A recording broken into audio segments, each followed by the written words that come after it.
حي على الفلاح.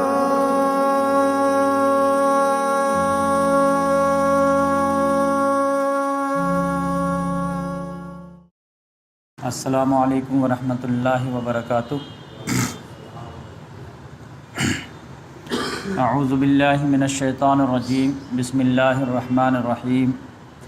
قل ان کنتم تحبون اللہ فاتبعونی یحببکم اللہ ویغفر لکم ذنوبکم واللہ غفور الرحیم.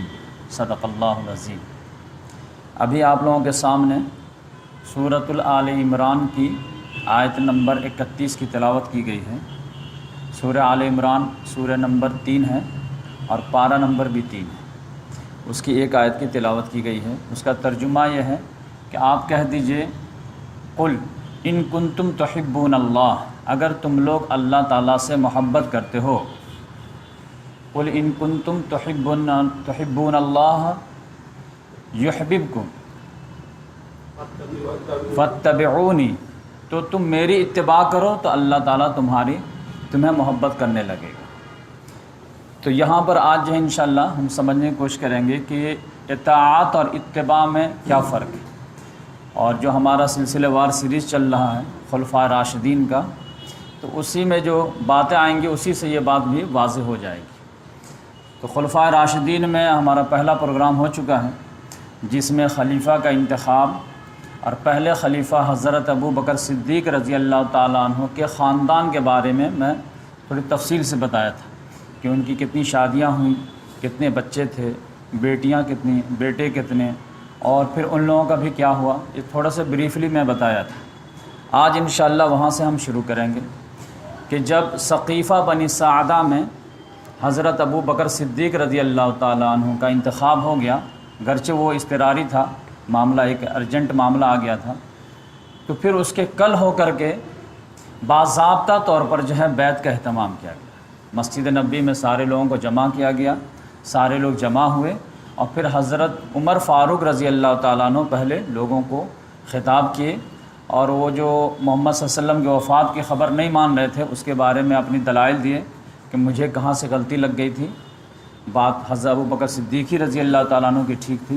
اور پھر ثقیفہ بنی سعدہ میں جو معاملہ پیش آیا وہ بھی انہوں نے بریف دیا، اور پھر انہوں نے ریکویسٹ کیا کہ حضرت ابو بکر صدیق رضی اللہ تعالیٰ عنہ پر وہاں پہ اتفاق ہو گیا ہے، گرچہ وہ چھوٹی سی مجلس تھی، تو اب آپ لوگ جو ہے ان پر باضابطہ جو ہے ان کے ہاتھوں پر بیعت کر لیجیے. تو سارے لوگ آئے اور حضرت ابو بکر صدیق رضی اللہ تعالیٰ عنہ کے ہاتھوں پر بیعت کی. اور بیعت کیا تھا کہ ووٹ آف کانفیڈنس تھا کہ پرسنلی میں آپ کو خلیفہ مانتا ہوں اور بھرپور تعاون کرنے کے لیے میں جو ہے آپ کا عہد اور یہ جو ہے وعدہ کرتا ہوں. تو یہ ہو گیا. اس کے بعد حضرت ابو بکر صدیق رضی اللہ تعالیٰ عنہ ایک خطبہ دیا، بہت چھوٹا سا خطبہ. اس میں انہوں نے کہا کہ جیسے حضرت عمر رضی اللہ تعالیٰ عنہ ان کے بارے میں کہا تھا کہ یہ ہم میں سب سے اچھے انسان ہیں، یہ یار غار رہے ہیں، محمد صلی اللہ علیہ وسلم کے ساتھی رہے ہیں، سب چیز رہے ہیں. تو انہوں نے کہا کہ دیکھو مجھے والی تو بنایا گیا ہے لیکن میں تم میں سب سے اچھا انسان نہیں ہوں. ٹھیک ہے، انہوں نے جو کہا وہ ٹھیک ہے، لیکن میں اپنے طرف سے کہتا ہوں کہ میں سب سے اچھا انسان نہیں ہوں، اور جھوٹ جو ہے وہ خیانت ہے اور سچائی جو ہے امانت ہے. اور اگر میں سیدھے راستے پہ چلوں تو میرا تعاون کرو، اور اگر میں غلط راستے پہ جو ہے مڑ جاؤں تو تم لوگ مجھے سیدھا کر دو. لیکن اس کے بعد ایک اور بہت ہارڈ جملہ بولے کہ تم میں سے جو سب سے زیادہ قوی انسان ہے میرے نزدیک سب سے جو ہے ضعیف انسان ہے، جب تک کہ میں اس سے جو ہے اپنا حق وصول نہ کر لوں. اور تمہارے نزدیک جو سب سے ضعیف ہے میرے نزدیک قوی ہے، جب تک کہ میں اس کے لیے حق وصول نہ کر لوں. یعنی اگر کوئی طاقتور ہے اور کسی کا حق مار لیا ہے تو میں تو اس کو جب تک دباؤں گا نہیں اور اس سے حق نہیں وصولوں گا، میں چھوڑوں گا نہیں. اور اگر تم میں سے کوئی کمزور ہے اور اس کی کمزوری کا فائدہ اٹھاتے ہوئے کسی نے اس کا حق مار لیا ہے تو وہ میرے نزدیک سب سے زیادہ طاقتور ہے. یعنی جس کا فیور حق کرے گا اسی کا فیور میں کروں گا. تو اس طرح سے پھر انہوں نے کہا کہ جو قوم جو ہے جہاد کو چھوڑ دیتی ہے وہ ذلیل و خوار کر دی جاتی ہے، اور جس قوم میں بے حیائی فحاشی جو ہے عام ہو جاتی ہے تو اس پر مصیبت آ کے رہتی ہے۔ اور پھر انہوں نے کہا کہ میں پوری کوشش کروں گا سیدھے راستے پر چلنے کی، تو تم لوگ لازماً میرے تعاون کرنا، اور تم پر لازم ہے کہ میری اطاعت کرنا، لیکن اگر میں غلط چیزوں کا حکم دوں، اللہ اس کے رسول کے الگ ہٹ کے دوں، تو پھر تم پر لازم نہیں ہے کہ میری اطاعت کرو۔ پھر بولے جلدی سے چلو نماز کے لیے کھڑے ہو جاؤ۔ تو اس طرح سے آپ ان کے پہلے خطبے میں آپ دیکھیں گے کہ بہت کچھ انہوں نے واضح کر دیا۔ دنیا میں ایک چیز جو ہے مانی جاتی ہے اس کو انہوں نے بالکل انکار کر دیا، کہ دنیا میں عام طور سے مسلم یہ ہے کہ طاقت حق ہے، اسلام کہتا نہیں ہے حق طاقت ہے۔ طاقت کے ذریعے ووٹ نہیں، بیعت نہیں حاصل کی جائے گی، بیعت کے ذریعے طاقت حاصل ہوگی۔ اس کی مثال آپ ہر جگہ آپ دیکھ سکتے ہیں۔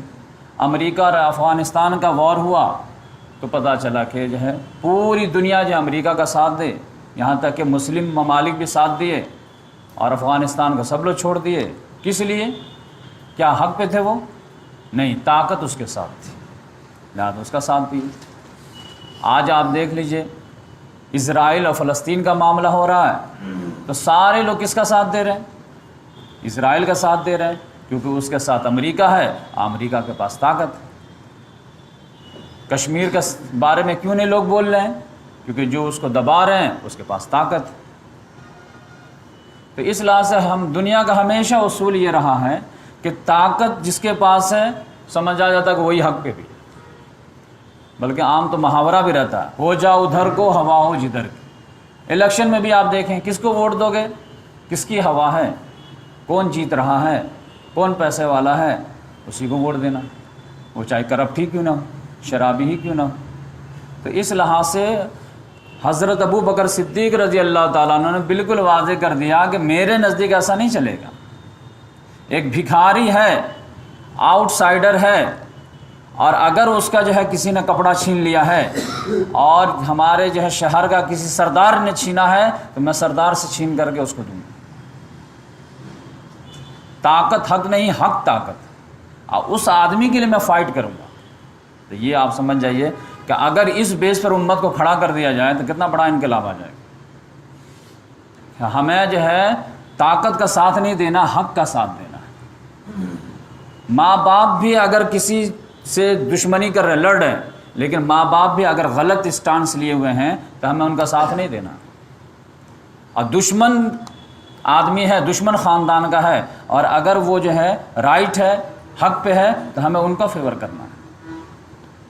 تو اس لحاظ سے یہاں پر حضرت ابو بکر صدیق رضی اللہ تعالیٰ عنہ پہلے خطبے میں بالکل جو ہے کرسٹل کلیئر کر دیے کہ ہمارے نزدیک حکومت چلانے کا جو ہے اسٹائل جو ہو وہ یہ ہوگا کہ طاقت حق نہیں، حق طاقت۔ اور میں انسان ہوں، محمد صلی اللہ علیہ وسلم نبی تھے تو وہ پروٹیکشن میں تھے، ان سے غلطیاں نہیں ہو سکتی تھی، لیکن میں انسان ہوں، مجھ سے غلطی ہو سکتی ہے، تو میں اگر صحیح چلوں تو تعاون کرنا لازم ہے، کیونکہ میں اسلامی مشن کو لے کے آگے چلوں، اور اگر غلط مڑ جاؤں تو پھر سیدھا کرنا بھی تم پہ لازم۔ انہیں کہ گھر بیٹھ کے خالی اپوز کرو، پہلے مجھے سمجھاؤ گے، مجھے بتاؤ گے، وارن کرو گے، آگاہ کرو۔ تو اس لحاظ سے انہوں نے کہا کہ جتنے بھی محمد صلی اللہ علیہ وسلم کے بعد جو بھی ہیں وہ بشر ہیں، اور بشر سے غلطی ہو سکتی ہے۔ اسی لحاظ سے انہوں نے کہا کہ میں مشورہ بھی کیا کروں گا، اور ہم سے بھی غلطی ہو سکتی، صحابہ کرام سے بھی غلطیاں ہو سکتی۔ یہ غلط عقیدہ ہے کہ صحابہ معصوم ہیں، اس معنی میں۔ تو اس لحاظ سے جو ہے یہ معاملہ طے ہو گیا۔ اب اس کے بعد جو ہے آج میں تھوڑا سا جو ہے بنیادی بات سے جو ہے آپ کے سامنے لے کے آتا ہوں تاکہ خلفائے راشدین کی بات سمجھ میں آ جائے، کہ وہ حدیث ہم ہمیشہ سامنے رکھیں گے، اسی حدیث کے مطابق ہم اپنی بات جاری رکھیں گے کہ تکون النبوت فیکم ما شاء اللہ ان تکون، نبوت تمہارے درمیان باقی رہے گی جب تک اللہ تعالیٰ چاہے گا، جب چاہے گا اللہ تعالیٰ ختم کر دے گا۔ نبوت کے بعد کیا ہوگی؟ ثم تکون خلافت علی منہاج النبوہ، نبوت کے عین نقش قدم پر خلافت قائم ہے، اور وہ 30 سال قائم ہے۔ تو اس لحاظ سے نبوت کا جو 23 سال اور خلافت کے 30 سال، ان دونوں کو ملا دیں تو 53 سال۔ یہ 53 سال جو ہے یہ ہمارے لیے رول ماڈل ہے۔ یہ محمد صلی اللہ علیہ وسلم کی گارنٹی ہے خلافت کو، تو لہذا اس میں جو ہے 53 سال میں جو بھی حالات و واقعات ہوئے ہیں تو وہ ہمارے لیے نمونہ ہیں اور اس کی باریکی سے اسٹڈی ہونی چاہیے۔ تو آپ دیکھ لیجئے، اگر آپ خلافت کو سیرت النبی سے، دور نبوت سے الگ کر دیں گے تو بات سمجھ ہی میں نہیں آئے گا، اس کی اہمیت ہی کھو دیں گے۔ محمد صلی اللہ علیہ وسلم نے فرمایا 5 دور میں دنیا ختم ہو جائے گی، میرا دور، اس کے بعد جو خلافت علی منہاج النبوہ کا دور، پھر ثم تکون ملکن عازن، کاٹ کھانے والی ملوکیت آئے گی، پھر اس کے بعد ملکن جبرین، پھر غلامی والی ملوکیت آئے گی، اور پھر گڈ نیوز ثم تکون خلافت علی منہاج النبوہ، اب پھر خلافت علی منہاج النبوہ ہوگی، اب وہ گلوبل ہوگی۔ کیوں گلوبل ہوگی؟ کیونکہ اس کے بارے میں بھی حدیث کہ محمد صلی اللہ علیہ وسلم نے فرمایا ان اللہ زوالی الارض فرأیت مشارقہا و مغارب، بے شک اللہ تعالیٰ نے مجھے پوری دنیا کو لپیٹ کر سکیڑ کر مجھے دکھا دیا، تو میں نے دنیا کے مشرق بھی دیکھ لیے، مغرب بھی دیکھ لیے۔ وَإِنَّ أُمَّتِي سَيَبْلُغُ مُلْكُهَا مَا زُوِيَ لِمِنَا، اب بے شک میری امت کی حکومت وہاں تک پہنچ کے رہے گی جو کچھ بھی مجھے دکھایا گیا ہے۔ تب آپ دیکھ لیجئے، جیسے میپ میں پوری دنیا بچوں کو دکھا دیتے ہیں کہ نہیں، آپ دیکھو یہاں جو ہے جاپان سے شروع ہوتا ہے اور یہ ساؤتھ افریقہ پہ ختم ہوتا ہے، اس طرح آپ دکھا دیتے ہیں کہ نہیں۔ تو اس لحاظ سے اب جو ہوگے خلافت یہ گلوبل ہوگی، تو 5 دور میں تو 3 دور آپ ہی کے، 2 دور آپ کے اسٹرگل کے، دور نبوت آپ کا ہے، دور خلافت آپ کا ہے، بیچ میں 2 جو ظالمانہ اس سے آپ کو فائٹ کرنی ہے، اور لاسٹ جو آپ ہی کا ہے، دنیا کے اختتام اسی پہ ہونا ہے۔ تو اس لحاظ سے اگر آپ جو ہے ڈیوائڈ کریں تو آپ سمجھ جائیے کہ محمد صلی اللہ علیہ وسلم کی پوری عمر مبارک کتنی ہے؟ 63 سال، 63 ایئر۔ اس کو اگر میجر 2 حصوں میں ڈیوائڈ کرنا ہو تو کہاں سے بینچ مارک ہو؟ 63 ایئر ہے، تو اس کو 2 حصوں میں ڈیوائڈ کریں گے تو ایک جو ہے نبوت کے اعلان سے پہلے والی زندگی اور ایک نبوت کے اعلان کے بعد کی زندگی۔ تو نبوت کا اعلان کب ہوا ہے؟ 40 سال، تو 63 میں سے 40 نکل گئے تو کتنا بچ گیا؟ 23 سال۔ یہ 23 سال اصل اہم ہے ہمارے لیے، جو نمونہ ہے لقد کان لکم فی رسول اللہ اسوۃ حسنہ، یعنی 40 سال تک تو محمد صلی اللہ علیہ وسلم نیک انسان تھے، اخلاق مند تھے، کردار والے تھے، سب چیز تھے، لیکن مشن نہیں تھا۔ 40 سال کے بعد محمد صلی اللہ علیہ وسلم کو اللہ تعالیٰ نے مشن دیا کہ اسلام کی روشنی سے آپ کو پوری دنیا کو روشن کر دینا ہے تاکہ لوگ اپنا راستہ جو ہے صحیح بنا لے اور خدا تک پہنچنے کے لیے اپنا راہ ہموار کرے۔ یہ 23 سال کی جو ہے، اب پوری دنیا میں ناانصافی کو ختم کر کے عدل و انصاف کو قائم کر دیجئے، انسانوں کو انسانوں کی غلامی سے آزاد کر کے ان کو چوائس دیجئے کہ اب وہ رب کو مانتے ہیں یا نہیں مانتے ہیں، پھر اس کے بعد ہم آخرت میں اس کا حساب لیں گے۔ ورنہ بندہ جو بندے کی غلامی میں جکڑا رہے گا اور پھر جو ہے وہ ایمان نہیں لا پایا تو پھر یقینی بات ہے ہم آخرت میں کیسے حساب لیں گے اس کو بولیں گے کہ تم میرے پہ کیوں نہیں ایمان لایا؟ وہ کہے گا بادشاہ اتنا ظالم تھا کہ کلمہ جیسے پڑھتے وہ جو ہے گردن اڑا دیتا تو میں ڈر سے نہیں پڑھا، تو بات میں تو اس کے بھی دم ہے۔ تو اللہ تعالیٰ نے محمد صلی اللہ علیہ وسلم کو یہ بھی دیا کہ آپ کو اسلام کی روشنی بھی بکھیرنی ہے، اور نمبر 2 انسانوں کے غلامی سے آزاد بھی کرانا ہے، تاکہ اب اس کے پاس چوائس رہے کہ اپنی مرضی سے چاہے تو خدا کو مانے اور چاہے تو نہ مانے، لیکن اس کا پھر آخرت میں رزلٹ نکل جائے گا۔ اب یہ 23 سال جو ہے اس کو بھی 2 حصوں میں آپ ڈیوائڈ کر سکتے ہیں۔ کیا بینچ مارک ہو سکتا ہے؟ ہجرت، تو ہجرت جو ہے 13 سال اور اس کے بعد جو ہے 10 سال۔ 13 سال تک محمد صلی اللہ علیہ وسلم مکے میں اسلام کی تبلیغ کرتے رہے، دعوت دیتے رہے، لوگوں کو سمجھاتے رہے، اور اس کے بعد جو ہے 10 سال مدینہ۔ یہ 13 سال بہت اہم ہے، کیوں؟ جو عدل و انصاف قائم کرنا تھا، بادشاہ کو گدی سے اتار کر کے عوام کو آزاد کرنا تھا، اس کے لیے افراد کہاں سے آئیں گے؟ اور آسانی سے تو نہیں چھوڑ دیں گے۔ تو وہ افراد جو ہے وہ اسی 13 سال میں تیار ہوئے، تقریباً 100-125 کے قریب تیار ہوئے، لیکن پرابلم یہ تھا کہ یہ لوگ بکھرے ہوئے تھے۔ کسی فیملی میں ایک لڑکا ایمان قبول کر لیا، کسی خاندان میں ایک لڑکی ایمان قبول کر لی، کسی طائف میں کسی خاندان نے 4 آدمی نے ایمان قبول کر لیا، مکے میں کر لیا، ادھر کر لیا، یعنی یہ 100-125 لوگ تو تھے لیکن یہ بکھرے ہوئے تھے۔ اور آپ جانتے ہیں ایک ہو جائیں تو بن سکتے ہیں خورشید مبیں، ورنہ ان بکھرے ہوئے تاروں سے کیا بات بنے، ان کو تو سمیٹنا پڑے گا۔ دھاگا تو آپ بدن میں نہیں لپیٹ سکتے، دھاگا کو جو ہے کپڑا بنا کر کے آپ جو ہے کپڑا جو ہے تن ڈھانک سکتے ہیں۔ تو اس لحاظ سے اللہ تعالیٰ نے آرڈر دیا کہ آپ جو ہے ایک پوائنٹ پہ مرکز پہ جمع کیجیے ان تمام لوگوں کو، اور اللہ تعالیٰ نے ایک میسر بھی کر دیا۔ یثرب نام کا ایک شہر تھا، وہاں کے جو ہے ایک سائزیبل کوانٹٹی میں لوگوں نے ایمان قبول کر لیا، اور انہوں نے ویلکم کیا کہ آ جائیے ہمارے یہاں، اور سارے لوگوں کو بلا لیجئے۔ تو لہذا ہجرت کو فرض کر دیا گیا کہ اگر آپ کو خاندان والے آپ کو پریشان نہیں بھی کرتے ہیں، پھر بھی گھر چھوڑ کر کے آئیے مدینہ۔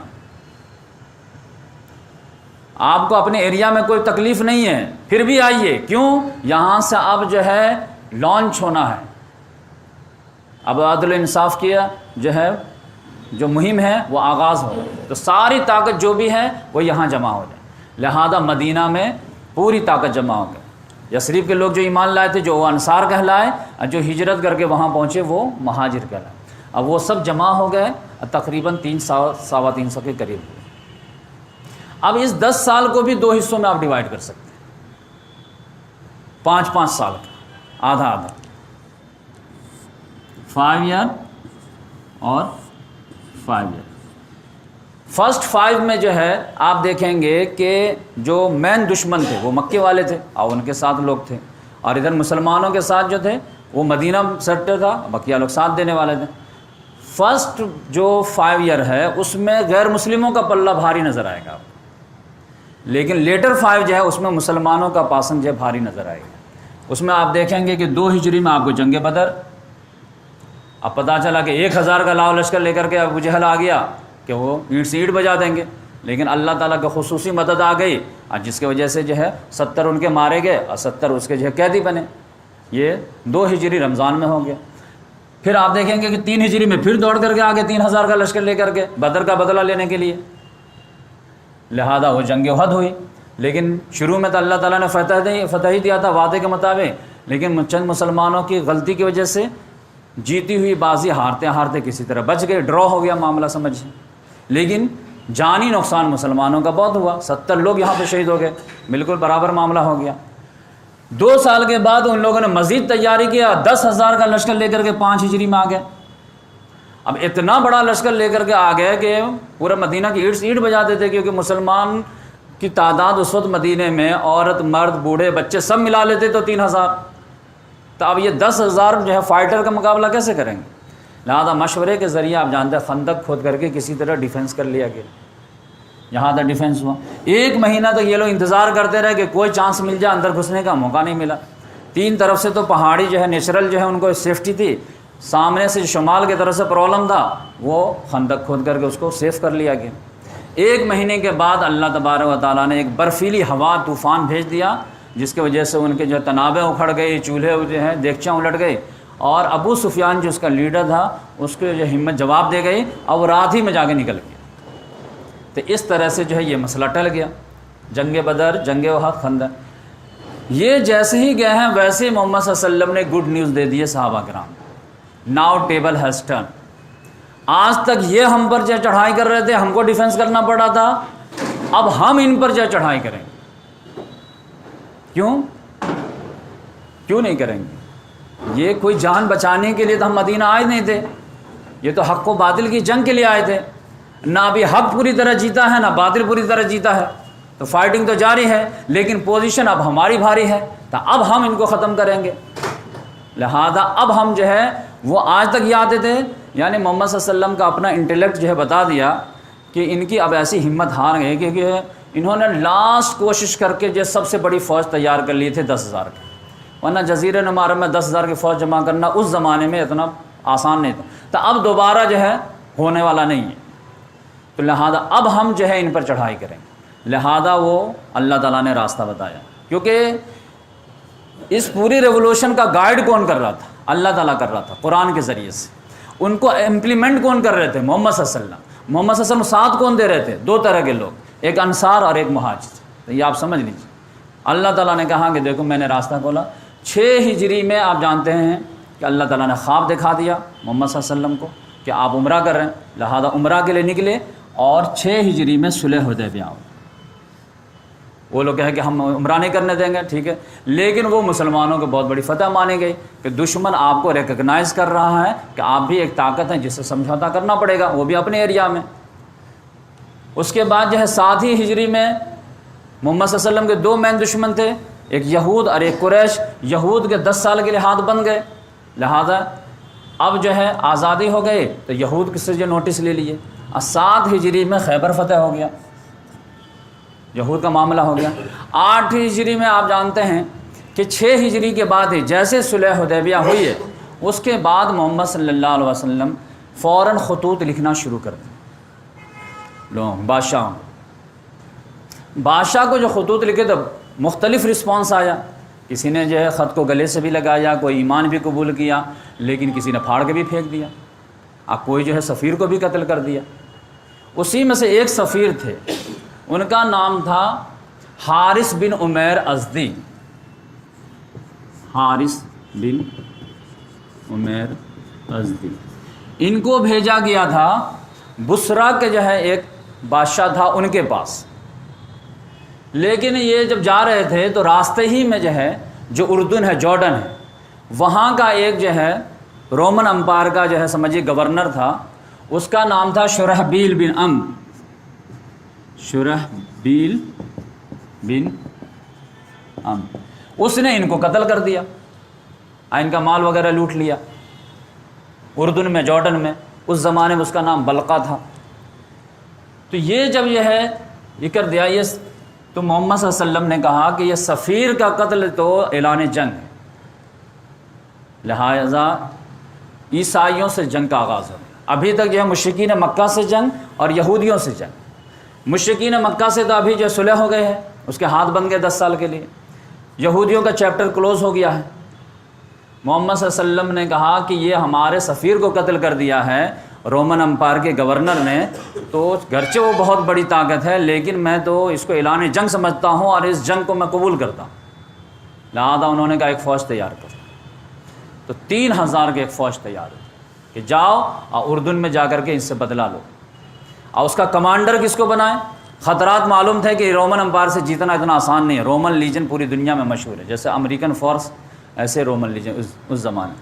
محمد صلی اللہ علیہ وسلم نے زید بن حارثہ، جو منہ بولے بیٹے تھے اپنے بیٹے کے مانند، ان کو بولے بیٹا تم جاؤ، اب بولے کہ اگر یہ شہید ہو جائیں تو پھر جعفر طیار کو کمانڈر بنانا، اور اگر وہ بھی شہید ہو جائیں تو پھر عبداللہ بن رواحہ کو جو ہے ان کو بنانا، اور وہ بھی شہید ہو جائیں تو پھر جن کو مرضی تم اپنے حساب سے بنا لینا مشورے سے۔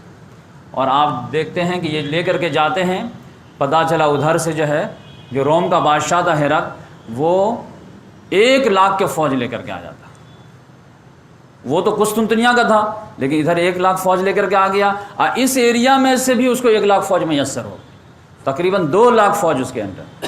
اب سوال یہ پیدا ہوا کہ 3000 کی فوج 2 لاکھ سے کیسے ٹکرائے گی؟ لیکن عبداللہ بن رواحہ تھوڑے جوشیلے ٹائم کے تھے، انہوں نے کہا کہ بھائی گھر سے کس لیے نکلے، مال غنیمت کے لیے یا شہادت کے لیے؟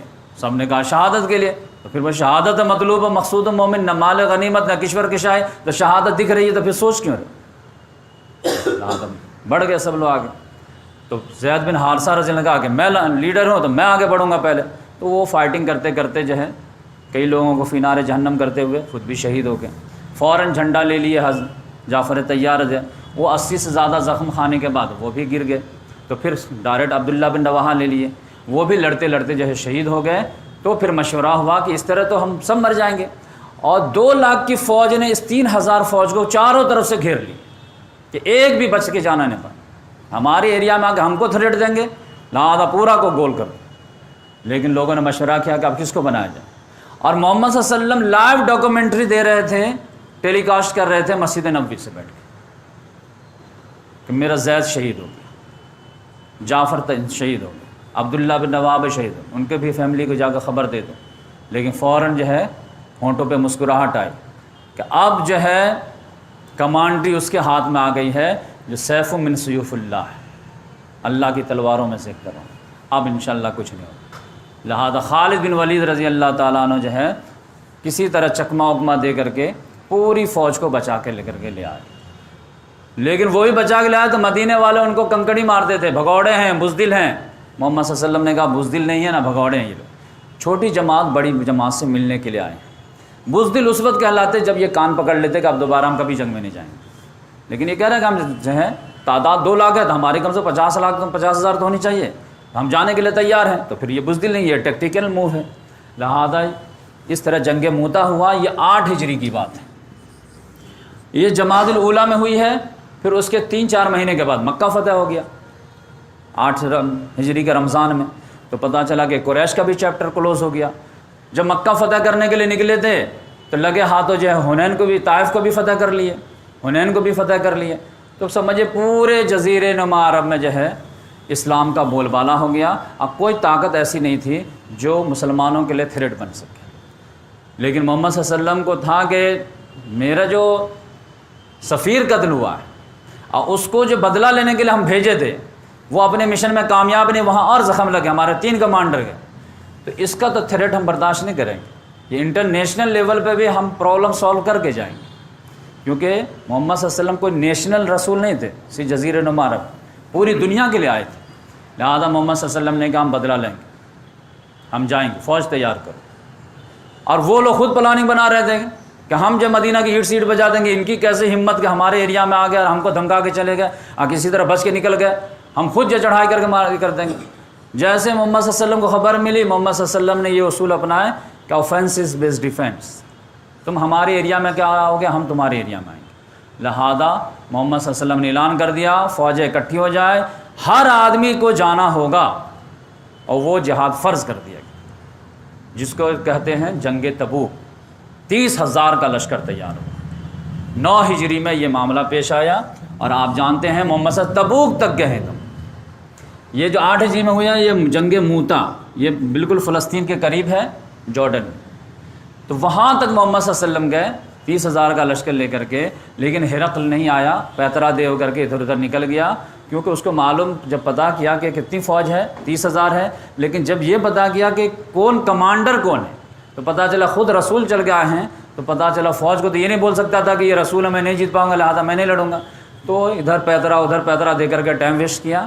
محمد صلی اللہ علیہ وسلم پورے ایریا پہ دھاک بیٹھا دیے، وہ سارے لوگوں کو بولے کہ ہم کو مانتے ہو تو ٹھیک ہو، نہیں تو پھر جو ہے جزیہ دینے کے لیے تیار ہو جاؤ، یعنی یہاں تک اب اسلامی حکومت کی بارڈر رہے گی،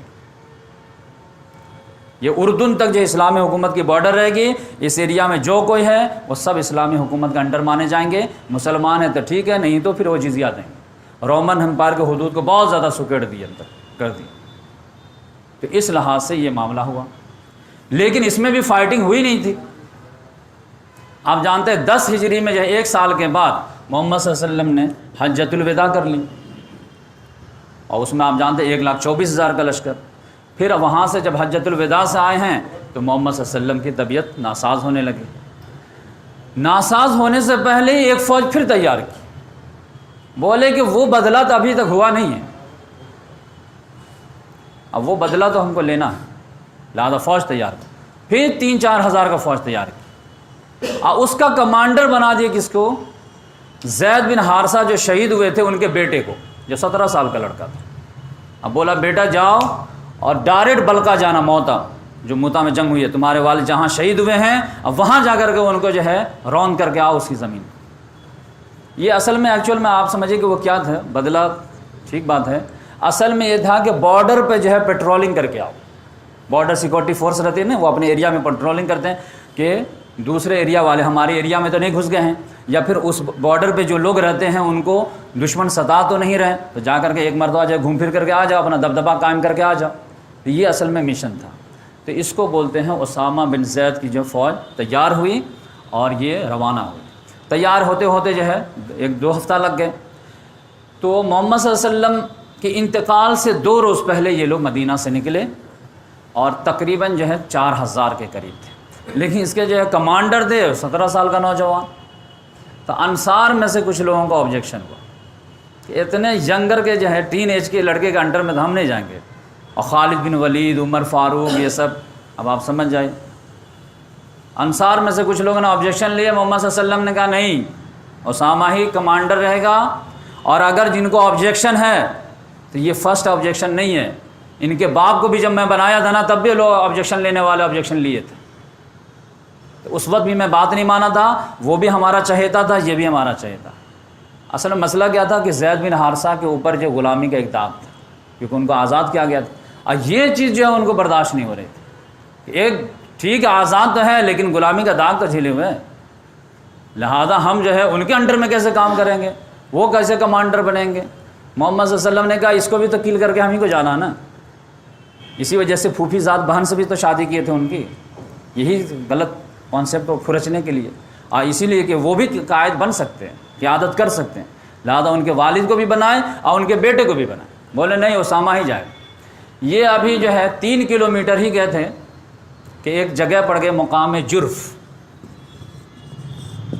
یہاں پر گئے 2 روز میں یہ پورے بیٹھے، وہاں پر سے جو ہے اب روانہ ہونا تھا شمال کی طرف کہ محمد صلی اللہ علیہ وسلم کی طبیعت کے ناسازگی کی خبر آنی شروع ہو گئی کہ اب زیادہ طبیعت خراب ہو رہی ہے، اب زیادہ جانتے ہیں 3-4 روز پہلے سے خراب ہونے لگی تھی، تو یہ لوگ انتظار کرنے لگے کہ دیکھ لیتے ہیں، ورنہ پتہ چلا کہ ادھر گئے اور یہ محمد صلی اللہ علیہ وسلم اللہ کے پیارے ہو گئے تو پتہ چلا کہ جو آخری دیدار سے بھی محروم رہ جائیں گے، جنازے سے بھی محروم رہ جائیں گے، بڑی بدقسمتی ہو جائے گی، تو تھوڑا ویٹ کر لیتے ہیں۔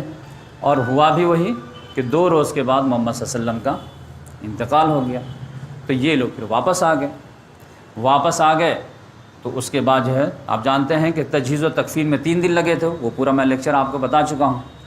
اب اس کے بعد اسی 3 روز کے بیچ میں جو ہے جنازے سے پہلے ہی جو ہے ایکسیڈنٹل طور پر جو ہے خلیفہ کا انتخاب بھی ہو گیا تھا، اور خلیفہ کا انتخاب بھی میں بتا چکا ہوں اور ان کے خاندان کے بارے میں بھی بتا چکا ہوں۔ تو یہ میں اپنا جو ہے تقریباً میں 20-25 لیکچر دوں گا خلفاء راشدین پر، تو یہ میں بیک گراؤنڈ جو ہے تیار کر لیا ہوں کہ اسی کا کنٹینیوشن اب خلافت راشدہ ہوگا۔ 3 روز کے بعد جیسے ابو بکر صدیق رضی اللہ تعالیٰ عنہ خلیفہ بنے ہیں، پہلا آرڈیننس کیا جاری کیا؟ پہلا آرڈیننس جاری کیے کہ ایک آدمی کو بولے کہ جا کر کے پورے گلیوں میں اعلان کر دو کہ جو لوگ بھی اسامہ کا لشکر میں نکلے تھے اور مقام جرف سے واپس آئے ہیں سب وہاں پہنچ جاؤ، فوج روانہ ہوگی۔ اب یہ نیوز جو ہے لوگوں پہ بجلی بن کے گر گئی، لوگوں کو بات ہی سمجھ میں نہیں آ رہی تھی۔ بات کیوں نہیں سمجھ میں آ رہی تھی کہ آپ کو اندازہ نہیں ہوگا، ابھی بات کھلے گی تو اندازہ ہوگا کہ محمد صلی اللہ علیہ وسلم کی جیسی طبیعت زیادہ خراب ہونے لگی تھی، اسی وقت سے جو ہے منافقین جو دبے ہوئے تھے وہ پھڑپھڑانا شروع کر دیے تھے۔ وہ تو آپ جانتے ہیں کہ حضرت عمر رضی اللہ تعالیٰ عنہ جو ہے عجیب کیفیت میں آ گیا، جس کی وجہ سے ان کے وفات کے وقت جو ہے منافقین دبے رہے، ورنہ تو وہ بالکل جو تیار ہو گئے تھے، میں لیڈر ہٹا کیوس کریٹ کر دو۔ آپ جانتے ہیں مدینے میں کتنے منافقین، اور سورہ توبہ پڑھیے آپ، آیت نمبر 100 101 102، اللہ تعالیٰ نے بتایا تھا کہ مسلمانوں میں آپ نے مت سمجھے کہ سب ابو بکر صدیق ہیں، 3 کیٹیگری کے لوگ ہیں، مخلصین صادقین جو ہے ایک ہی گروپ ہے، ورنہ ایک پکا منافقین ہے، اور دوسرے نمبر پر خلط ملت ہے، جو چاہے اس کو اپنا کنونس کر لے، اپنے حساب سے لے جائے۔ تو یہ منافقین تو وقت کا انتظار ہی کر رہے تھے، اس سے زیادہ گولڈن اپرچونٹی کیا کہ محمد صلی اللہ علیہ وسلم کی آنکھ بند ہو گئی، تو منافقین تنتنانے لگے تھے، اپنے جو ہے ساز باز سازش وغیرہ میٹنگیں وغیرہ شروع ہو گئی۔ پھر قبائل کے قبائل جیسے آئے تھے اسلام کے فولڈ میں، اذا جاء نصر اللہ والفتح ورأیت الناس يدخلون فی دین اللہ افواجا فسبح بحمد ربک واستغفر، تو یدخلون فی دین اللہ افواجا جیسے ہوا تھا وہ یخرجون فی دین اللہ من دین اللہ اخراجہ ہو گیا، جیسے فوج در فوج آئے تھے ویسے فوج در فوج واپس ہونے لگے، نہیں ہم کو نہیں پسند ہے اسلام، ہم آج دیکھے لیکن اچھا نہیں لگا ہم کو، اس میں تو زکوٰۃ دینا پڑتا ہے، اس میں تو یہ پابندی ہے، تو اس میں تو یہ پابندی ہے، تو یہ کچھ کرنے ہی نہیں دیتے، نہیں ہم اپنے ایریا میں ہم اپنا رسم و رواج ٹھیک ہے، اپنا باپ دادا کا دین ہی ٹھیک ہے، اپنا یہ ٹھیک ہے۔ پتہ چلا کہ بحرین میں بغاوت ہو رہی ہے، وہاں کے لوگ مرتد ہو رہے ہیں، قطر کے سائڈ میں مرتد ہو رہے ہیں، ادھر مرتد ہو رہے ہیں، یعنی جو دور دراز ایریا تھا پورا جزیرے نما عرب کے جو دیہاتوں کا ایریا تھا ریگستانی، ہر جگہ بغاوت آ رہی، بغاوت کیا اسلام سے جا رہے ہیں، ہم مرتد ہو رہے ہیں بہت بڑی تعداد، اور یہ مرتد ایسے تھے کہ مدینہ کی اینٹ سیٹ بجانے کی بھی تیاری کر رہے تھے، اور دونوں جو ہے منافقین اور یہ مرتدین جو ساز باز کرنا شروع کر دی۔ تو ایک جو پرابلم آیا وہ تو آپ سمجھے کہ مرتدین، دوسرے منافقین، تیسرے نمبر پر جو ہے کچھ لوگوں لگا کہ سردار تو تھے اپنے ایریا کے، ایمان بھی قبول کر لیے تھے، لیکن ان کو دیکھے کہ محمد صلی اللہ علیہ وسلم بھی سردار تھے، لیکن جیسے دل سے لوگ ٹوٹ کے محبت کرتے تھے ویسے ہمارے فالوور ہم کو محبت نہیں کرتے، ہماری بات تو مانتے ہیں ڈر سے لیکن دل سے ایسے لائق محبت نہیں کرتے، لیکن محمد صلی اللہ علیہ وسلم سے کرتے ہیں لوگ، کیوں؟ کیونکہ وہ نبی ہیں، تو میں بھی اگر نبوت کا دعویٰ کر دوں تو وہ اسٹیٹس ہمیں بھی مل جائے. لہذا کئی لوگوں نے دھڑا دھڑ جو نبوت کا دعویٰ کر دیا. مسیلمہ کذاب، اسود انسی، طلحہ ازدی، ایک عورت بھی سجا، سب نے. اور پھر یہ لوگ سردار تھے تو لوگ جو ہے آگے بڑھیے ہم آپ کے ساتھ ہیں. تو کئی لوگ جو ہے نبوت کا دعویٰ کرتے ہیں. تو اس کو آپ بول سکتے ہیں مدعیان نبوت.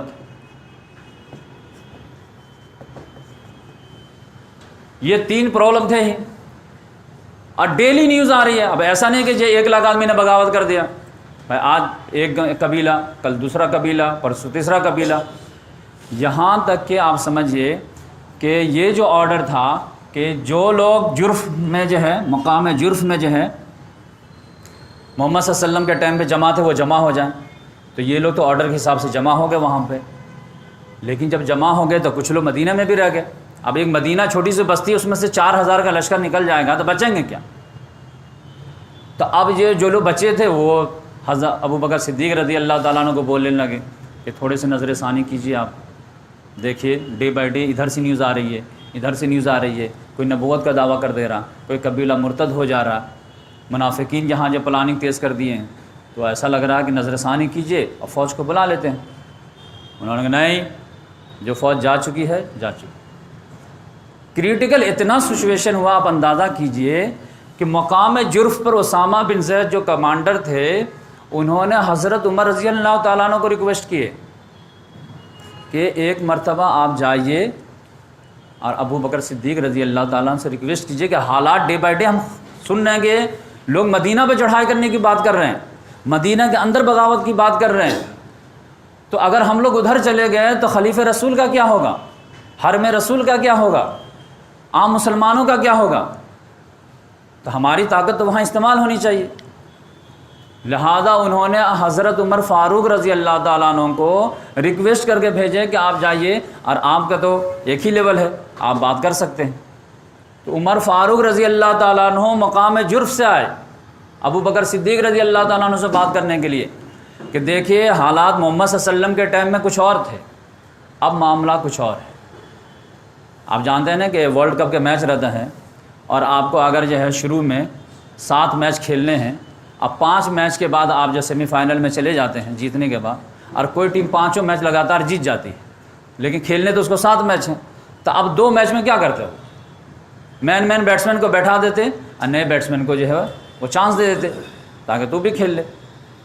تو جب آپ کو بالکل فکس ہو گیا کہ آپ سیمی فائنل میں تو کوئی مسئلہ نہیں، 6ٹھا 7واں ہار بھی جائیں گے تو کوئی مسئلہ نہیں، تو نئے ٹرینڈر کو جو ہے آپ چانس دے دیے. تو انہوں نے کہا کہ محمد صلی اللہ علیہ وسلم کا ٹائم یہ تھا کہ ہماری دھاک بیٹھی ہوئی تھی، کوئی کہیں سے جو ہے چونی کی آواز نہیں نکال سکتا تھا، تو ایک 17 سال کے لڑکے کو بھیج دیا، کوئی مسئلہ نہیں ہے. لیکن اب تو معاملہ الٹ گیا ہے، تو اب یہ ہے نظر ثانی کی. انہوں نے کہا عمر بن خطاب کیا بات کرتے ہو؟ سب لوگوں کو جمع کیے، سارے لوگ کو بولے کہ دیکھو جو فوج کو محمد صلی اللہ علیہ وسلم بھیج چکے ہیں وہ فوج جائے گی، نہیں رکے گی. لیکن کوئی تیار نہیں ہوئے، کنونس نہیں ہوئے. پھر دلائل دینا شروع کیا کہ اچھا ٹھیک ہے مجلس بیٹھاؤ، سب لوگ اپنا اپنا آرگو پیش کرو. سب لوگوں نے جو ہے حالات کا جائزہ لیے، پورا سمجھائے کہ دیکھیں یہ دن ہے، یہ رات ہے، یہ معاملہ ہے، یہ سچویشن ہے. ساری کی بات سن لیے کہ ٹھیک ہے میں سوچ کے بتاتا ہوں، چلیے آپ لوگ جائیے. جانے کے بعد پھر مسجد نبوی میں بلائیں. پھر سب لوگ جب جمع ہوئے تو ایک جملہ بولے کہ جن لوگوں کو یہ معاملہ ہے کہ وہ مانتے ہیں کہ اسامہ کی فوج کینسل کر دی جائے گی، تو وہ اپنے ذہن سے یہ غلط فہمی نکال دے، وہ فوج جائے گی تو جائے گی. لوگوں نے کہا کہ آپ ایسا کیوں کہہ رہے؟ کہا کہ اس فوج کو میں کیسے روک سکتا ہوں جس فوج کا جھنڈا محمد صلی اللہ علیہ وسلم نے باندھا. وہ فوج جس فوج کو محمد صلی اللہ علیہ وسلم آرڈر دیے تھے کہ تم کو جانا ہے اور تمہارے باپ کی شہادت کی جگہ پہ جا کر کے رون کے آنا ہے، اس کو میں کیسے روک سکتا ہوں؟ حالات نہیں ہیں لیکن محمد صلی اللہ علیہ وسلم آرڈر ہے، ہم آرڈر فالو کریں. یہ وشواس، یہ کانفیڈنس، یہ بھروسہ، یہ توکل کہ محمد صلی اللہ علیہ وسلم کے حکم میں اطاعت میں ہی جو ہے امت کی بھلائی. کہا نہیں، کینسل نہیں ہو. سب لوگ مایوس ہو کے چلے گئے. مایوس ہو کے چلے گئے. کچھ دیر کے بعد جو ہے انصار میں سے جو ہے کچھ لوگ ملے عمر فاروق کو جو ہے رضی اللہ تعالیٰ عنہ کو پھر سائڈ میں بات. اچھا ٹھیک ہے فوج تو بھیجیں گے ہی، چلیے کوئی بات نہیں مان لیتے ہیں، لیکن کم سے کم اب تو جو ہے کوئی تجربہ کار کمانڈر تو دیجیے. اب یہ بچوں کا کھیل تو نہیں رہا نا. تو کہہ کہ آپ جا کے بات کیجئے. اس بار پھر وہ بات کرنے آئے، کیا بات ہے آپ گئے نہیں؟ تو بولے کہ انصار کے بڑے بڑے لوگ جو ہیں عمر دراز لوگ، وہ کہہ رہے ہیں کہ تھوڑا سا جو ہے کوئی تجربہ کار کمانڈر دیجئے اس بچے کے مقابلے. آپ غصہ آ گیا. کہا عمر تمہاری ماں تم کو کھو دے، کیا بات کرتے ہو؟ جس شخص کو محمد صلی اللہ علیہ وسلم امیر بنا کے بھیجے تھے اس کو میں معزول کر دوں؟ یہ نہیں ہو سکتا. جانا ہے اور انہیں کے انڈر میں جانا. چلو میں سی آف کر کے آتا ہوں. اب آپ سمجھ جائیے، یہ جو میں آیت پڑھا تھا وہ اسی وجہ سے آیت پڑھا. قل ان کنتم تحبون اللہ فاتبعونی. نہ صرف زندگی میں مرنے کے بعد، انتقال کے بعد آپ دیکھ لیجئے اطاعت کا جذبہ. محمد صلی اللہ علیہ وسلم کا آرڈر کینسل نہیں ہو سکتا. یہ امت کا نصیب جو ہے خدا رسول کی اطاعت میں. اور آج جو ہے دنیا بھٹک گئی ہے وہ اسی وجہ سے کہ قرآن حدیث کو جو ہے نماز روزے میں تو بالکل باریکی سے جو ہے عمل کرنے کی کوشش کرتے، لیکن سیاسی معاملے میں جو ہے اپنے اصول چلاتے.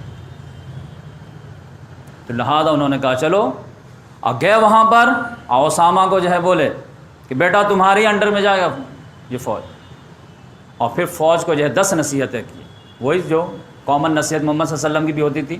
خیانت مت کرنا، مال غنیمت کو مت چھپانا، جھوٹ مت بولنا، جو لوگ کمزور وغیرہ ہیں ان پر ہتھیار مت چلانا، عبادت گاہوں کو مت ہی کرنا، درخت وغیرہ کو مت کاٹنا، یہ سب جو کامن تھے. اس کے بعد جو ہے اسامہ بن زید کو سائڈ میں لے کر کے ان کو نصیحت کی کہ صرف وہی کرنا جس کا آرڈر محمد صلی اللہ علیہ وسلم تم کو دیے تھے، کیونکہ پورا پیکج تو وہ تیار کیے تھے، وہ تم کو معلوم ہے کیا کیا رہنمائی کیے تھے. وہ اس میں ذرہ برابر بھی کوتاہی مت کرنا. ہاں جو مس ہو گیا اس میں جلد بازی بھی مت کرنا، لیکن کرنا وہی جا کر کے جس کا محمد صلی اللہ علیہ وسلم تم کو آرڈر دیا. اور پھر کہ جاؤ بیٹا اور جا کر کے آؤ. اب چلنے لگے تو پتہ چلا سب سوار ہوئے اپنے اپنے حساب سے چلنے لگے. اب یہ جو ہے اپنے سواری سے اتر گئے تھے، اور اپنی سواری جو اونٹ وہ عبد الرحمن بن عوف کو پکڑا دیے تھے. اب وہ سوار چل رہا ہے، یہ پیدل چل رہے ہیں. اب یقینی بات ہے کہ ایک 17 سال کا لڑکا اور 60 سال کا خلیفہ وقت، اب وہ پیدل چل رہا ہے، یہ سوار کتنا جو ہے شرم حیا کی بات آ جائے گی. اور شرما گئے. اسامہ بن زید کہے کہ امیر المومنین یا تو آپ جو ہے سوار ہو جائیے یا میں اتر جاتا ہوں، اس طرح تو مجھے شرمندہ مت کیجیے. انہوں نے کہا کہ کوئی فرق نہیں پڑتا ہے کہ اگر میرا کپڑا جو ہے اللہ کے راستے میں کچھ دیر تک گرد و غبار سے ہٹ جاتا ہے، کوئی فرق نہیں پڑتا، نہ میں بیٹھوں گا اور نہ تم اترو گے. اب یہ دیکھیں کہ بالکل ایسے رہے گا، تم بیٹھ کے چلو گے، میں تھوڑی دیر سے مسیح آف کر کے پھر آ جاتا ہوں، میں بھی اس میں نام لکھا لوں. تو اب آرڈر تو آرڈر ہے، ادب تعظیم اپنی جگہ پہ آرڈر ہے. پھر کچھ دیر جانے کے بعد بولے کہ بیٹا ایک بات ریکویسٹ کروں تم سے. کہا کیا؟ اگر تم چاہو اجازت دو تو یہ عمر فاروق کو مجھے دے دو، مجھے مشورے کی ضرورت ہے. ان کو میرے پاس رہنے دو ورنہ پھر تم لے کے جاؤ. تو انہوں نے کہا ارے آپ کیا بات کرتے ہیں، لے لیجیے. تو اس طرح عمر فاروق ہے. آپ دیکھیں عمر فاروق کا بھی نیچر آپ دیکھ لیجیے یہاں کتنے ایگریسو ہیں، کتنے غصے والے ہیں، لیکن کیسے جو ہے ربڑ کی طرح استعمال ہو رہے ہیں. اپنا جو ہے پروٹیسٹ درج بھی کرا دے رہے ہیں، اپنی اوپینین بھی دے رہے ہیں، لیکن فائنل ڈیسیژن خلیفہ ہی لے گا.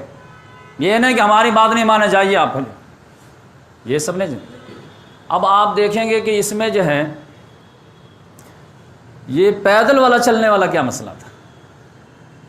یہ پیدل چلنے والا مسئلہ جو تھا اصل میں کہ میں چلوں گا پیدل تم بیٹھے رہو، اس پہ تاکید کیوں تھی؟ یہ اصل میں محمد صلی اللہ علیہ وسلم کی اتباع کا جذبہ تھا. کیسے اتباع کا جذبہ تھا کہ ایک وقت محمد صلی اللہ علیہ وسلم معاذ بن جبل رضی اللہ تعالیٰ عنہ کو یمن بھیج رہے تھے، تو اسی طرح ان کو سی آف کیے تھے کہ وہ اونٹ پہ سوار تھے، محمد صلی اللہ علیہ وسلم پیدل چلتے چلتے بات کر رہے تھے اور پھر واپس آئے. اس کو کاپی کرنے کے لیے ایسا کیا. تو اب یہاں پہ آرڈر نہیں تھا، لیکن اس کو بولتے ہیں اتباع. تو اطاعت میں اور اتباع میں یہی فرق ہے. اطاعت آرڈر فالو کرنا، اور اتباع کیا ہے کہ ان کے اس لائف سٹائل کو فالو کرنا. تو یہاں پر کیا جو آیت نمبر میں پڑھا تھا قل ان کنتم تحبون اللہ فاتبعونی یحببکم اللہ، تم کہہ دو کہ اگر تم لوگ اللہ تعالیٰ سے محبت کرتے ہو تو اس کا لٹمس ٹیسٹ کیا ہے؟ تم میری اتباع کرو تو پھر اللہ تم سے بھی محبت کرے گا۔ کیونکہ تم اللہ تعالیٰ سے محبت کیوں کرتے ہو؟ اس لیے کہ وہ بھی تم سے محبت کرے، لیکن وہ کیسے محبت کرے گا؟ جب تک تم میری اتباع نہیں کرو۔ تو اس لحاظ سے آپ دیکھیے کہ وہ اتباع کا جذبہ یاد ہے۔ پھر وہ جو 10 نصیحتیں حضرت جو کیے تھے، اس میں بھی آپ جانتے ہیں کہ محمد صلی اللہ علیہ وسلم کی بھی یہی عادت مبارکہ تھی کہ جب بھی فوج کا روانہ کرتے تھے تو وہ نصیحتیں کرتے تھے، اور سمجھیے کہ لم سمجھے وہی نصیحتیں تھیں جو محمد صلی اللہ علیہ وسلم کیا کرتے تھے۔ پھر آپ دیکھ لیجئے کہ اس میں کتنا بہترین ڈسپلن اصول ہے کہ عمر فاروق کو روکنا ہے تو اس کے لیے کتنا، ابھی تمہارے انڈر میں کام کر رہے ہیں تو تم مجھے اجازت دو، تو پھر ان کو اپنے پاس لے لیں۔ تو اس لحاظ سے یہ فوج گئی۔ اب یہ فوج گئی ہے، جانے کے تو چلی گئی، لیکن ادھر معاملہ اور کریٹیکل ہو گیا۔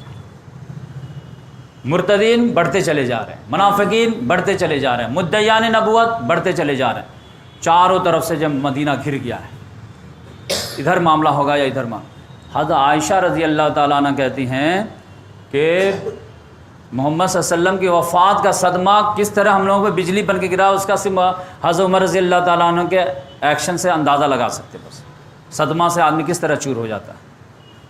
اس کے بعد جو ہے ہم پر کیا مصیبت پڑی، وہ کہتی ہیں کہ اگر پہاڑ پہ بھی پڑی ہوتی نا تو برداشت نہیں کرتی۔ اور صحابہ کرام کی حالت کیسی ہو گئی تھی مدینے میں معلوم ہے؟ جیسے بارش کی رات میں بالکل کالی رات ہو اور بارش ہو رہی ہو اور لوگ جنگل میں ہو اور بھیڑیا کا خوف ستا رہا ہے، جیسے بھیگی بکری جو ہے ہو جاتی ہے اس کی حالت، ویسے صحابہ کرام کی ہو گئی تھی کہ رات میں اٹیک یا دن میں اٹیک، پتہ ہی نہیں چل رہا تھا کدھر سے اٹیک۔ یہ سچویشن تھی، اور اس میں انہوں نے کہا نہیں، محمد صلی اللہ علیہ وسلم کا جو آرڈر ہے وہ فالو ہوگا۔ لوگوں نے جب ضد کیا تو انہوں نے کہا کہ عمر فاروق، اگر مجھے یہ یقین ہونا کہ یہ سب دھیرے دھیرے منافق ہو جائیں گے مدینے کے لوگ، اب میں تنہا رہ جاؤں گا، اب مجھے یقین ہو جائے کہ مجھے بھیڑیے کھا جائیں گے، کتے نوچ کے کھا جائیں گے، پھر بھی میں فوج روانہ کروں۔ یہ جب عزم دیکھے نا تو سب نے کہا کہ جانے دیجیے، لیکن معاملہ ٹلا نہیں، ابھی اور عشق کے امتحان تھے۔ عشق کے امتحان یہ تھے کہ اور بھی قبیلے مسلمانوں کے آنے لگے۔ تو اب دور سے آ رہا ہے قبیلہ، بھائی مسلمان دکھ رہا ہے، لیکن یہ کیوں آ رہے بھائی؟ ادھر سے وفد آ رہا، ادھر سے آ رہا، ادھر سے آ رہا، پتہ چلا 4-5 قبیلہ جمع ہو گیا مدینہ مسجد نبوی میں جمع ہوئے۔ بھائی آپ لوگ کس لیے آئے ہیں؟ دیکھیے محمد صلی اللہ علیہ وسلم پر ہم لوگ ایمان لائے تھے، ان کی بات جو تھی تصدیق کیے، انہوں نے زکوٰۃ ہم پہ لاگو کیا، ہم وہ بھی مان لیے، لیکن اب محمد صلی اللہ علیہ وسلم نہیں رہے، تو اب یقینی بات ہے کہ اب ہم اپنے ایریا کے اپنے مالک ہیں اور نماز روزہ تو کرتے رہیں گے، لیکن جو ہے زکوٰۃ نہیں دے پائیں گے، ہم اپنے محنت سے اپجاتے ہیں، اپنے حساب سے کھائیں گے۔ کسی نے کہا کہ ٹھیک ہے زکوٰۃ دے دیں گے لیکن اپنے ہی میں بانٹ دیں گے، سینٹر کو حوالے نہیں کریں گے۔ کسی نے کہا کہ اتنا دیں گے، اتنا نہیں دیں گے۔ اب یہ ایک الگ مسئلہ آ گیا کہ زکوٰۃ نہیں دو۔ جیسے ہی سب لوگ بات ختم کیے، عمر اس میں تو لگا کہ یہ ہل جائیں گے۔ حضرت ابوبکر صدیق رضی اللہ تعالیٰ عنہ نے کہا کہ یہ تمہاری ریکویسٹ قبول نہیں ہوگی، تم کو زکوٰۃ دینا ہوگا۔ انہوں نے کہا نہیں، آپ ہمارے ایریا سے جو محصولین زکوٰۃ ہے وہ سب کو واپس بلا لیجیے۔ کہا کوئی واپس نہیں آئے گا، آئے گا تو پھر تلوار لے کے جائے گا، اور سب کا دماغ ٹھیک کر دوں گا میں۔ جو زکوٰۃ محمد صلی اللہ علیہ وسلم کے ٹائم پہ دیتا تھا، اگر بکری دیتا تھا اور بکری کا بچہ دیتا تھا، اور آپ بولے کہ میں بکری دوں گا بچہ نہیں دوں گا، تو بچے کے لیے میں جہاد کروں گا، آ جاؤ یہاں سے، ابھی زکوٰۃ تم بھیجتے ہو یا میں فوج بھیجتا ہوں؟ سب لوگ منہ لٹکا کے چلے گئے۔ اب منہ لٹکا کے جانے کا مطلب کیا تھا کہ یہ جو لوگ جو ہے پلاننگ بنا رہے ہیں مدینے پہ چڑھائی کے لیے، یہ سب اس میں شامل ہو جائیں گے، یہ مصیبت ہے، انہی کو کل کر دو۔ تو آپ جتنے بھی صحابہ کرام بچ گئے تھے وہ سب آ کر کے ان کو گھیر لیے۔ حضرت ابوبکر صدیق رضی، یہ کیا کر دیا آپ؟ ان کو ناراض کر کے بھیج دیے، یہ جا کر کے کہاں جائیں گے؟ انہی سے ملیں گے، انہی میں سے کوئی گروپ سے، اور پھر وہ چڑھ دوڑیں گے۔ اور یہ تو زیادہ سے زیادہ کیا زکوٰۃ کا انکار کر رہے تھے نا، حالات کیا ہے کہ پہلے ان سے نپٹ لیں، ان سے نپٹ لیں، ان سے نپٹ لیں، پھر اس کے بعد ان کو دیکھ لیا جائے گا۔ لیکن ابو بکر صدیق رضی اللہ تعالیٰ نے کہا کہ اگر میں زکوٰۃ کی بھی حفاظت نہیں کر پایا تو میں کاہے کا خلیفہ رہا؟ مجھے کیوں خلیفہ بننے کا شوق ہے؟ پھر دین کا اتنا اہم پیلر کو میں اگر جو ہے ڈیفنس نہیں کر پایا تو۔ حضرت عمر فاروق رضی اللہ تعالیٰ عنہ اس میں اڑ گئے، بولے دیکھیے آج تک تو آپ ہی کی چل رہی تھی، اب جو ہے آپ تھوڑے سے ہوش کے ناخن لیجیے، حالات کا بھی تھوڑا جائزہ لیجیے، اور پھر ان سے کیسے جہاد کریں گے؟ یہ تو لا الہ الا اللہ پڑھنے والے لوگ ہیں، کلمہ پڑھنے والے لوگ ہیں۔ اب محمد صلی اللہ علیہ وسلم کی وہ حدیث امرت ان اقاتل الناس حتی یقولوا لا الہ الا اللہ فمن قال لا الہ الا اللہ عصم منی دماءهم واموالهم الا بحق الاسلام، کہ رسول اللہ صلی اللہ علیہ وسلم نے فرمایا، وہ حدیث قدسی ہے کہ محمد صلی اللہ علیہ وسلم نے فرمایا کہ مجھے حکم دیا گیا ہے کہ میں لوگوں سے قتال کروں یہاں تک کہ وہ کہیں لا الہ الا اللہ۔ اگر وہ لا الہ الا اللہ کلمہ پڑھ لیتے ہیں تو پھر وہ اپنا جان مال ہم سے حفاظت لیں سوائے اسلام کے حق۔ تو لا الہ پڑھنے والے ہیں، وہ کلمہ کا انکار نہیں کر رہے ہیں، وہ زکوٰۃ کا انکار کر رہے ہیں۔ حضرت ابوبکر صدیق رضی اللہ عنہ نے کہا اگلا سنٹنس کیا ہے؟ فقد عصموا منی دماءهم واموالهم الا بحق الاسلام۔ اگر وہ کلمہ پڑھ دیتے ہیں تو اپنا جان و مال محفوظ کر لیتے ہیں سوائے اسلام کے حق کے، اور زکوٰۃ اسلام کا حق ہے، لہذا اسلام کا حق نہیں دے گا، ہم اس کے لیے زبردستی کریں گے اور جہاد کریں گے۔ اور اگر یہ اونٹ دیتے تھے اور اونٹ کے ساتھ رسی دیتے تھے اور آپ کہیں گے کہ اونٹ لے جا رسی نہیں دیں گے تو اس رسی کے خاطر ہم جہاد کریں گے۔ جب یہ عزم دیکھے نا تو سارے لوگوں کے دماغ کھل گئے، سب لوگوں بات ہاں بالکل بات صحیح ہے، بالکل بات صحیح ہے۔ پھر جو سب لوگ تیار ہو گئے فائٹنگ کے لیے اور بولے کہ نہیں نہیں آپ کی بات صحیح ہے اور آپ کا شکریہ۔ اب آپ دیکھیے کہ کتنا بڑا ہو، پورا مدینہ ایک طرف تھا، ایک خلیفے وقت ایک۔ اب یہ ہماری جمہوریت رہتی تو کیا ہوتا؟ تو انہیں اکثریت کی بات مانی جاتی، لیکن نہیں، بات یہ ہوئی جب لوگوں نے کہا نہیں نہیں بات صحیح ہے، آپ نے دلائل دیے، دلائل میں جو ہے طاقت ہے، کنونسنگ پاور ہے، ہم لوگ مانتے ہیں، تو پھر بولے کہ ابو بکر صدیق رضی اللہ تعالیٰ عنہ کہ اگر تم لوگ کنونس ہو گئے ہو تو یہ جتنے بھی آئے تھے ان کے چہرے پہ ہم نے بغاوت کے آثار دیکھے، ان کی آنکھیں بتا رہی تھی کہ آج یا کل یا پرسوں یہ جو اٹیک کرنے والے مدینہ میں، لہذا میں جو ہے ناواقف نہ ہوں، فوراً ریڈی ہو جاؤ، اور کوئی اپنے گھر میں نہیں سوئے گا، سب مسجد نبوی میں آ کے سوئے گا۔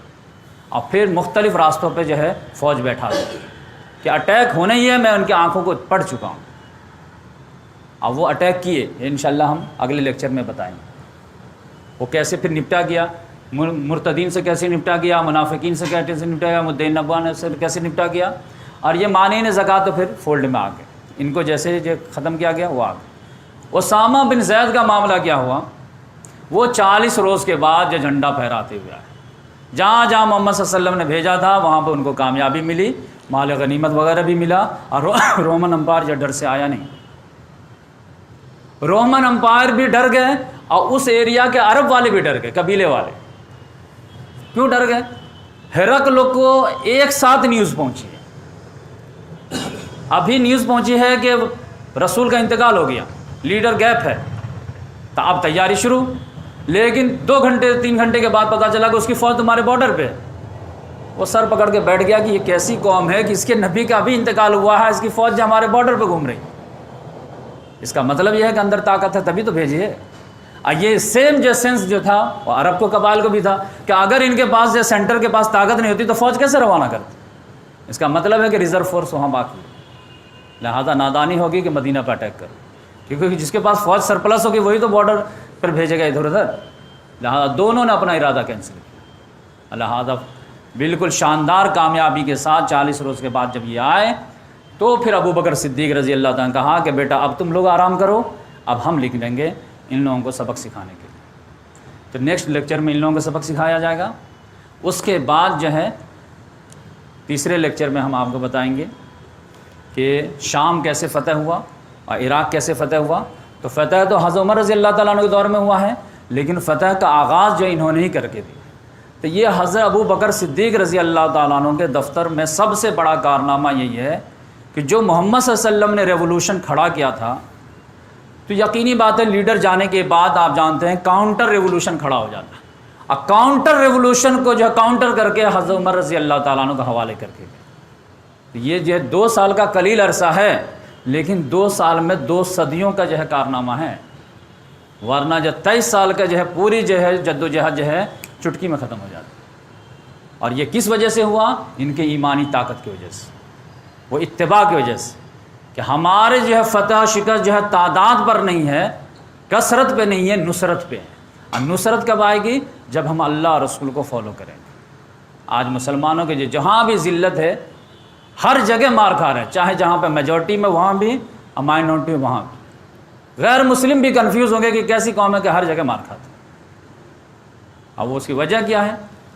کہ کسی کی بھی جنگ اسلامی جنگ نہیں ہے، وہ خاندانی جنگ ہے.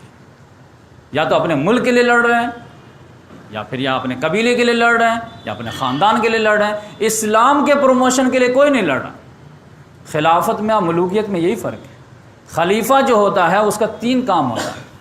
3 کام جو بھی کرے سمجھ جائیے کہ وہ اسلامی لیڈر ہے. نمبر 1، اسلامی اصولوں کی حفاظت کرنا. اگر کسی نے زکوٰۃ کو چیلنج کیا تو اس کی حفاظت کی ہے کہ نہیں؟ اسلامی پرنسپل کی حفاظت کرنا. نمبر 2، اسلامی حدود کی، بارڈر کی حفاظت کرنا. اور نمبر 3، اس کے اندر کوٹ کوٹ کے جذبہ ہو کہ اسلام کے میسج کو پروپیگیٹ کرنا، اسلام کو جو ہے دنیا کے آخری کونے تک پہنچا دینا، تاکہ زیادہ سے زیادہ لوگ اسلام کے فولڈ میں آ کر کے دین دنیا میں جو ہے کامیابی حاصل کریں. اور یہی جو ہے، لیکن اس کے برعکس آپ دیکھیں گے جو بھی بادشاہ ہوتا ہے اس کو جو ہے اپنا خاندان، اپنا فائدہ، مفاد پرستی ہر جگہ دکھتا ہے. تو اس لحاظ سے جو ہے آپ کو خلیفہ سمجھنے میں اور ملوکیں سمجھنے میں زیادہ فرق نہیں آئے گا. تو امید کرتے ہیں کہ کچھ باتیں جو ہے آغاز ہو گئی ہیں. اس کے بعد جو ہے عمر فاروق کا بتائیں گے، عثمان غنی کا بتائیں گے، علی مرتضیٰ کا بتائیں گے. اللہ تعالیٰ سے دعا ہے کہ اللہ تبارک و تعالیٰ ہم تمام کو ویسا ہی جذبہ عطا کرے جیسا کہ صحابہ کرام کو عطا کیے تھے، اور ویسے ہی دین دنیا کو اسلام کے لیے لگانے کی توفیق عطا فرمائے جیسا کہ صحابہ کرام نے چند عرصے کی زندگی میں جو ہے اسلام کے لیے قربانی دیے اور ہمیشہ کی کامیابی سے سرفراز ہو گئے. آج آپ دیکھ لیجئے کہ جانے کو تو سب دنیا سے گئے. بلال رضی اللہ تعالیٰ عنہ بھی گئے، صہیب رومی بھی گئے، سلمان فارسی بھی گئے، سب گئے. اور اسی کے ساتھ ابو جہل بھی گیا، ابو لہب بھی گیا، امیہ بن خلف بھی گیا، ہرقل بادشاہ بھی گیا، خسرو پرویز بھی گیا. لیکن لکی کون رہا؟ یہ بلال رضی اللہ تعالیٰ عنہ لکی تھے یا ہرقل بادشاہ لکی تھے؟ تو اسی لحاظ سے آج بھی ہمارے سامنے یہ ہے کہ ہم بھی جو ہے بیٹھے بیٹھے رہیں گے کہ ہماری قربانی نہ ہو جائے تو زیادہ زیادہ کتنا دیں. تو اسی لیے کہا جاتا ہے کہ تو بچا بچا کے نہ رکھ اسے، تیرا آئینہ ہے وہ آئینہ، کہ شکستہ ہو تو عزیز تر ہے نگاہ آئینہ ساز میں. تو اگر اسلام کے راستے میں اگر قربانی ہوگی، جتنے آپ کی قربانی ہوگی اتنے ہی اللہ کے محبوب بندے بنیں گے، اتنی زیادہ آپ کے وہاں قدر و قیمت بڑھے گی. یہاں جتنی گھٹے گی اتنی ہی وہاں بڑھے گی. آپ دنیا میں آپ کو جو ہے لوگوں کے ملامت سے ڈرتے ہیں یا پھر اللہ کے یہاں جو ہے محبوب بندہ بننے کی کوشش کرتے ہیں. یہ ہمارے اوپر ہے کہ ہم جمہوریت کو ہی سب سے بڑا جو ہے میراث سمجھتے ہیں، یا پھر ہمارے لیے جو خلافت ہے، خلافت بھی ابو بکر بغدادی والی نہیں، ابو بکر صدیق والی. یہ دونوں میں فرق ہے. ابو بکر بغدادی کی خلافت نے لوگوں کو، اسلام کو بھی بدنام کیا، مسلمان کو بھی بدنام کیا.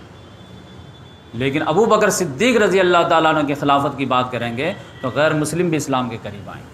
اور آپ دو ٹوک انداز میں کہیں کہ ہم خلافت کی بات ابو بکر بغدادی والی نہیں کر رہے ہیں، ہم ابو بکر صدیق والی کر رہے ہیں، عمر فاروق والی کر رہے ہیں، عثمان غنی والی کر رہے ہیں، علی مرتضیٰ والی کر رہے ہیں. اور یہ اگر جرم ہے تو یہ جرم کرنے کے لیے ہم تیار ہیں. وآخر دعوانا الحمدللہ.